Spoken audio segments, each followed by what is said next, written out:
An estimated $40 billion worth of oil and gas is at stake in a maritime dispute between East Timor and Australia. Now, this month, the countries agreed to tear up a controversial treaty that has delayed them from defining a permanent boundary in the Timor Sea.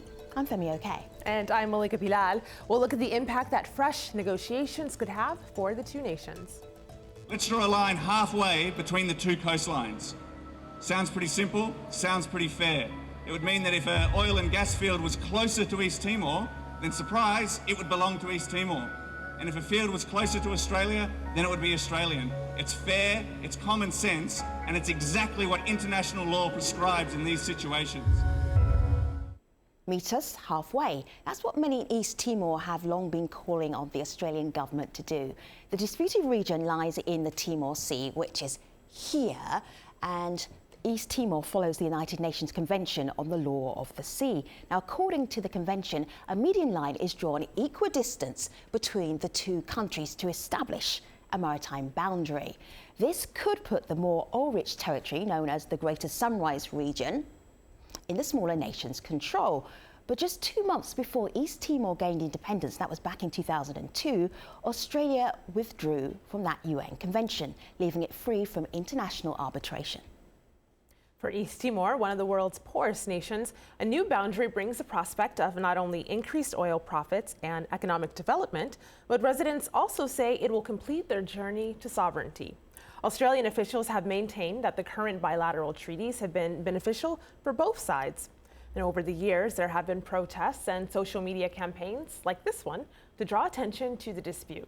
But there are many sides to this story. Take a look at just one perspective from the Australian independent advocacy organization, Get Up Australia.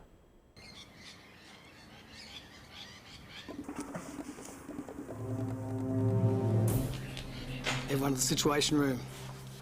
Roger that. Operation Boundary Lines. Plan, infiltrate and acquire neighbouring territory. Our target, the aquatic strip. I've always wanted a pool. That doesn't seem fair. It's their pool.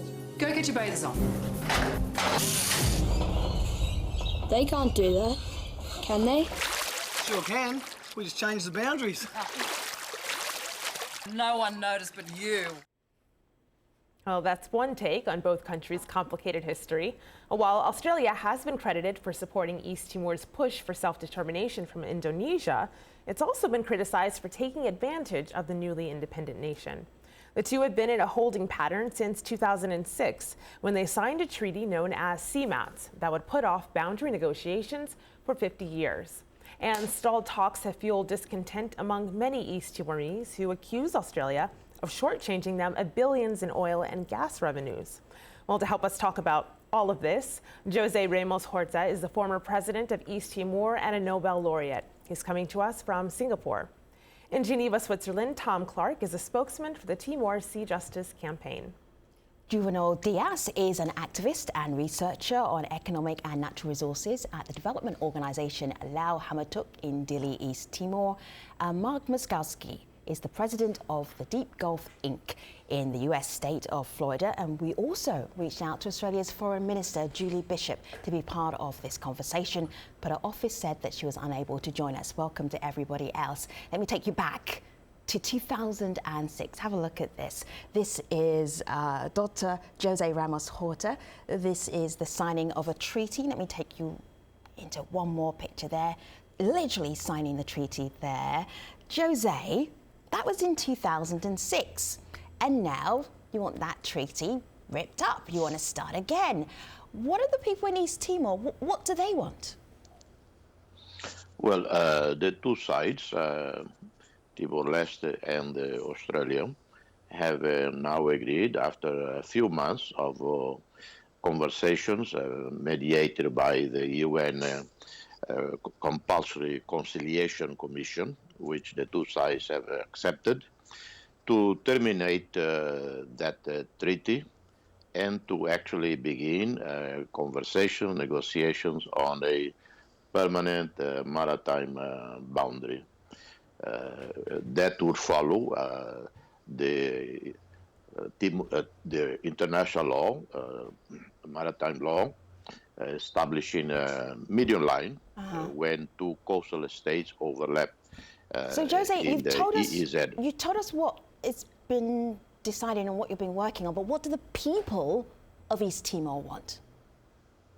Well, between Timor-Leste and Australia, there is less than 400 miles separating the two countries under the Law of the Sea Treaty, adopted in 1982.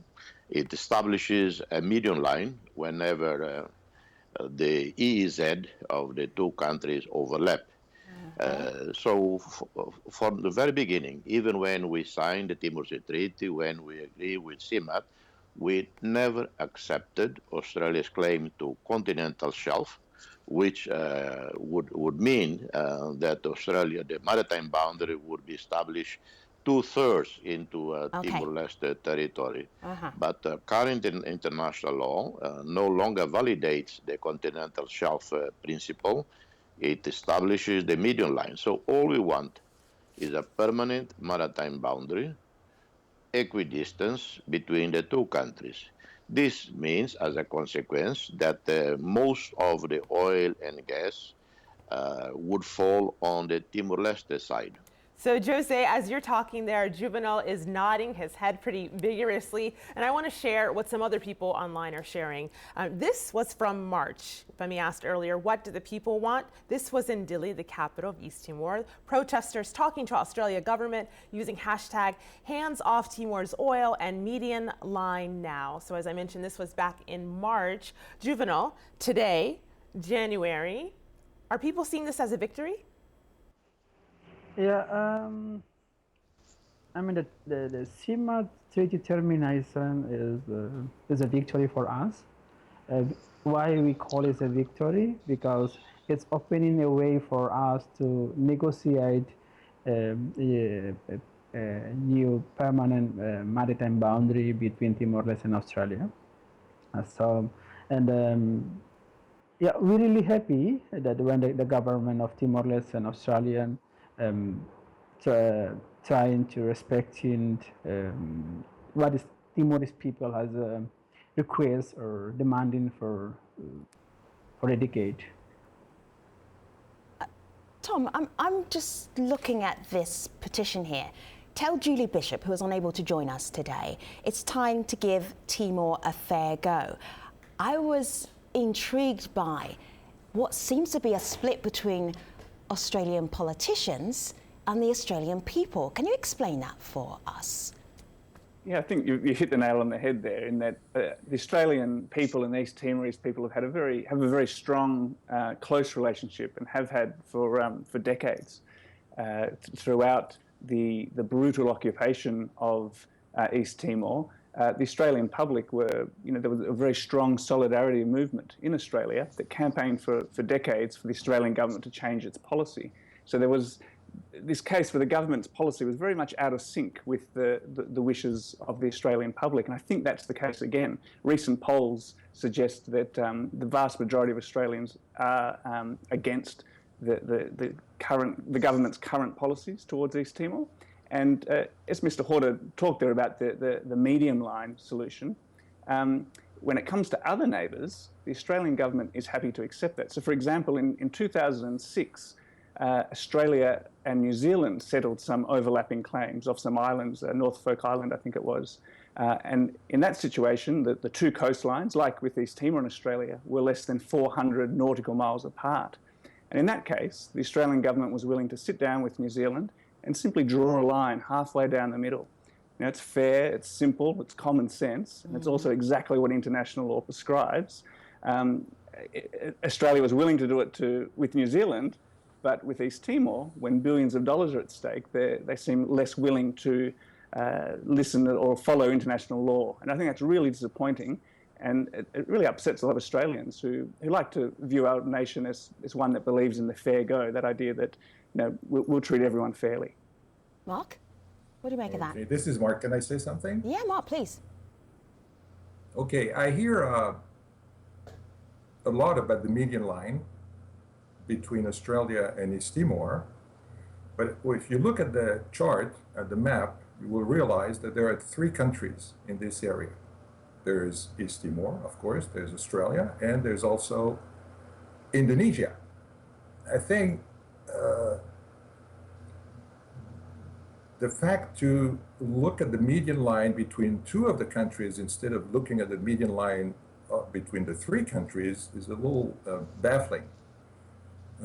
When it comes to the reality of geography and of topography of the area, one would find that 80% of the field of Sunrise and Troubadour happens to be inside of the Indonesian exclusive economic zone. It's not, it is Australian seabed, but those areas are closer to Indonesia than they are to East Timor. And it seems that the key difference here. So okay, I think the key difference. I was not finished, so I did not interrupt you. So please don't interrupt me. The seabed is Australian, as everybody knows, but the EEZ, the Exclusive Economic Zone, or EEZ in Australia, is definitely Indonesian. So if you want to draw the median line, you should indeed draw the median line, but you should also show on the map the median line between Indonesia and East Timor. Let me just bring in. Sorry. Let me bring in Tom. There is no... Jose, hold tight for a moment. Tom, go ahead. Yeah, sure. I was just going to say a key difference here is that Indonesia and Australia have a permanent maritime boundary. So this was negotiated back in 1972, and that's set more or less in stone. In that Indonesia can't just change that. This is not the case. No, that is the case. We have a permanent maritime boundary with. No, it is not. With Indonesia. Look, no, there were 3 treaties. I'm talking about the treaty of 1989. So, gentlemen, was an agreement let me just bring in our international community here, because I don't want to lose them in this conversation.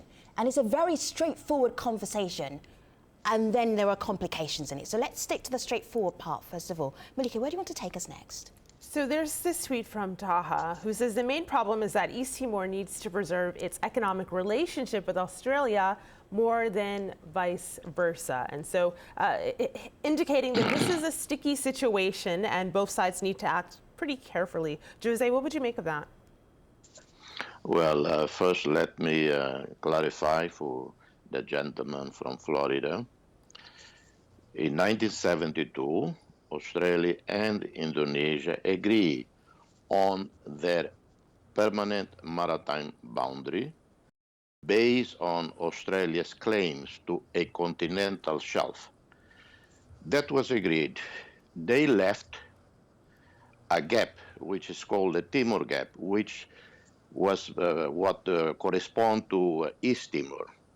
Because at the time, Portugal, which was the colonial, legally accepted, recognized administrative power of Timor-Leste, did not join the negotiations between Australia and Indonesia, did not agree with Australia's claim to continental shelf. So it is this gap, called Timor Gap, that is now being closed following the median line, equidistance, that is Timor-Leste claim between Australia and Timor-Leste. Discussion, and this back and forth has been going on for a number of years. But what is it doing to relations between East Timor and Australia? If you're being very candid, how are you getting on with your neighbour? Let me finish that point. Of course, there is the lateral line. There is no median line between Timor-Leste and Indonesia. What there is the western lateral line. Negotiations will start with Indonesia. Indonesia has accepted already in fact, preparations already began between the two sides for a Timor-Leste and Indonesia permanent maritime boundary definition. So there is no controversy there. There is a big controversy. I'm sorry, Mr. Horta. There is a big controversy. There was a treaty in 1997, and the terms was that Australia and Indonesia agreed that the water column extended all the way to the line of equidistance between what became East Timor and what is now Indonesia. So the area, the waters above the seabed at sunrise are and have been since 1997 exclusive economic zone for Indonesia. So, gentlemen, I heard you talking. Gentlemen, if I may, because this is a debate that you four could have in a lot more detail, and I'm coming to this, and a lot of us are coming to this as outsiders, trying to understand what on earth is going on between East Timor and Australia. Tom, help us out here. Well, I think this debate kind of highlights that, of course, there are going to be details that in arguments like this we can really flesh out. And I think that goes back to the importance of independent arbitration, in that, Australia is arguing a particular position and East Timor is arguing a particular position. Now, my view is if the Australian government was confident of its legal arguments, then why on earth wouldn't it be willing to have this matter settled by independent arbitration? And the fact that you highlighted in the intro that Australia withdrew its recognition, that is, it turned its back on the independent umpire so that Timor couldn't have this debate. I'm just going to interrupt you here. There's a statement here from Julie Bishop, and she says, Australia accepts the Commission's decision that it has competence to proceed with the conciliation and is participating in the current process in good faith to help arrive at a permanent maritime boundaries acceptable to both sides. So that contradicts a little bit of what you're saying, Tom. Let me just bring in some more community. No, because that's a voluntary system there. So I think if you read the rest of that statement that she delivered, she highlighted that it was not a legally binding process. This is a mechanism that the UN has set up for when one country, in this case Australia, refuses to listen to the independent umpire. So it's a voluntary, it's called a compulsory conciliation process, but it's not actually binding in any way. So it's a little bit limited. Understood. I want to throw in an argument here that a few people are making. This is a tweet we got from Jed, who says it's time for Australia to play fair and draw the line down the middle so that East Timor people can benefit from their own natural resources as well. And that's an argument that several people had made. I want to play a video comment from another one of those people. This is Lindy Yates out of Australia. Have a listen. The $40 billion of oil and gas revenue from the Greater Sunrise Field is the key to Timor-Leste's future, to the future of her children. It will allow her to diversify her economy, to plan for the future in a self-determining way, and to rebuild what was destroyed. 80 to 90% of infrastructure only 17 years ago as the Indonesian military retreated. She needs that money now more than ever. So this is a comment from Lindy, who is an artist behind a group called Mind the Gap. And that's an exhibition that they put on that's highlighting inequalities, as they see it, between East Timor and Australia. So on that point about this would allow East Timor to diversify their economy, Mark, what do you make of that? What I say that until everybody has a look at the chart of the map, it will be difficult to understand how one country could claim areas that are actually closer to another country. We all agree that Sunrise is closer to East Timor than it is to Australia, but it also happens to be closer to Indonesia and in what is totally recognized by the world. Mark, let me share this comment. As Indonesian Mark, may I share this comment with you from zone. Taha? Because Taha's not here, but she's here on a tweet. She says, I feel that East Timor needs the oil resources more, and geographically they're located closer to East Timor. Let's take the first bit. East Timor needs the resources more. Why is a big, developed country arguing with a tiny, developing country? That totally makes sense. Yes. Mexico is smaller than the United States. Therefore, more than one half of the Gulf of Mexico should go to Mexico.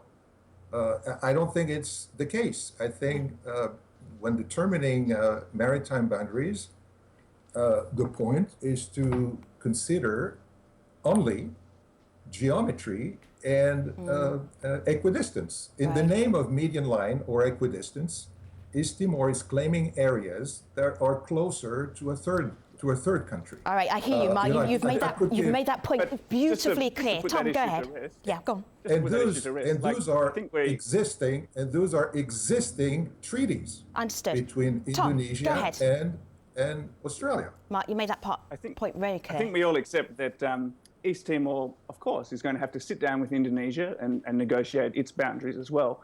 But whatever details they want to get into, that in no way justifies the Australian government's action here. I think that's really important. So, as Mr. Horta highlighted, Indonesia and East Timor have settled most of their land boundary. They've begun conversations about the maritime borders. There's no real indication that things are going to go askew there. Whereas the relationship with Australia, we can look at the past, we can look at the track record, and we can see a really clear pattern. And that is the Australian government really doing the dodgy, stalling negotiations, stonewalling them, bugging the Timorese cabinet room to get an advantage in negotiations, some really underhanded tactics, all designed to get a greater share of East Timor's oil. So I think the other debates are interesting, but they're a bit of a distraction from the main game, which is Australia's rather despicable actions. Mm-hmm. You know, and Tom, because you mentioned oil, I want to bring up this. Can I come in here? Yes, I will direct these to you, Jose. But because Tom mentioned oil, that's on the minds of lots of people. So Robert says, you just need to look where we, meaning Australia, decided to draw up the boundaries. It's not a good look. Did we get them independence in exchange for oil and gas? Another person's asking, oil. Australia should comply with international law, which recommends we draw the line midway between our two nations. So it's the oil output that's at stake here, but some estimates say it could run out by 2020 or 2022. Jose, I know you wanted to get in here. Is that a concern for you, and is it worth this? To some extent, yes, but Timor-Leste in the last few years, in the only few years when Undan, the only major oil field we have, came into production, and with the high oil prices, we created a sovereign fund with wise investment in U.S. Treasury bonds, in international portfolios. Now it's about $16 billion, much more than most countries with longer time in receiving revenues from oil and gas. So these revenues enable us so far, all these years, to develop infrastructures, to pay education, health. So the country is transformed incredibly in the last 15 years, from when it was thoroughly burned down, destroyed in 1999, zero infrastructure in 2002 when it became independent. You go to Timor-Leste today, there was a lot of transformation. Guess, let me show you something. Jose and Guess, let me just show you something here. A documentary that's coming out in February. If you look here, it's called Time to Draw the Line. It looks at the relationship between Australia and East Timor. I want to show you a little clip from that upcoming documentary. Have a look at this. It's impossible to ignore the need aspect and the huge gap between the life conditions and standard of living of Australians and East Timorese. 13% more East Timorese babies are likely to die before the age of 5 than Australian kids. Sharing is caring, just like what my 6-year-old said to me. Mommy, sharing is caring, and I want Timorese children like me to be able to walk to school and have everything that I have in Australia. Juvie, in the closing moments of our show, what difference will it make if this treaty is renegotiated? What difference will it make for the people of East Timor? We get our sovereignty. The sovereignty is one of a principle that we fight for since several years ago. We are fighting not for oil and gas, but we are fighting for a nation right. So Juvenal Diaz, it's been a pleasure listening to you, and Mark Muskowski and Tom Clark and Jose Ramos Horta. It's been a pleasure listening to all of you guests. We're taking our conversation online to #AJStream. Thanks for watching, everybody. Take care.